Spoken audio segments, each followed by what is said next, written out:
Golconda jewellers తెలంగాణలో మొట్టమొదటి factory outlet మన కొత్తపేటలో ఫిబ్రవరి 14న గొప్ప శుభారంభం.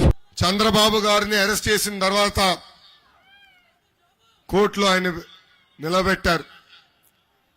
ఆనాడు జ్యుడిషియల్ రిమాండ్ కి చంద్రబాబు నాయుడు గారిని పంపించిన మరుక్షణం నాకు అన్నగా నిలబడిన పవన్ అన్న నాకు ఫోన్ చేశారు. ఆనాడు ఆయన నాకు ఒకే ఒక మాట చెప్పాడు, తమ్ముడు మీరు అధైర్యపడద్దు, మీకు అండగా నేను నిలబడతాను, మీకేం సమస్య ఉన్నా నాకు పిలిపి నేను వస్తాను అని ఒక అన్నగా నాకు అండగా నిలబడ్డారు పవన్ అన్న.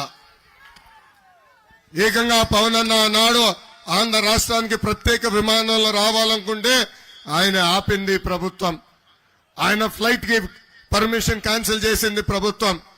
అంతేకాదు రోడ్డు మార్గంలో వచ్చేదానికి ప్రయత్నిస్తే దాదాపు 3 గంటల సేపు ఆయన రోడ్డు పైన ఆపేసింది ప్రభుత్వం. ఆనాడే పవన్ అన్న నిర్ణయించుకున్నారు, ఈ సైకో జగన్ ని రాష్ట్రాల నుంచి తరిమి కొట్టాలని. అందుకే తెలుగుదేశం జనసేన పార్టీ కలిసి ఈ సైకో జగన్ ని ఇంకా 2 నెలలు తరిమి కొడతామని ఈ సభాముఖంగా మీకు తెలుపుతున్నాం. అసలు తెలుగుదేశం పార్టీ బలం, తెలుగుదేశం పార్టీ కార్యకర్తలు.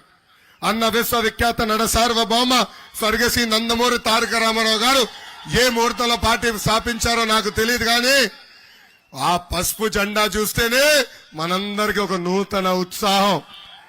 వైకాపా నాయకులకి కార్యకర్తలకి బూమ్ ప్రెసిడెంట్ మెడల్ కావాలి, కానీ మనకి చంద్రబాబు గారు కదిలి రా అని ఒక పిలిపిస్తే పరిగెత్తుకుంటూ వెళ్లే కార్యకర్తలు మనకున్నారు.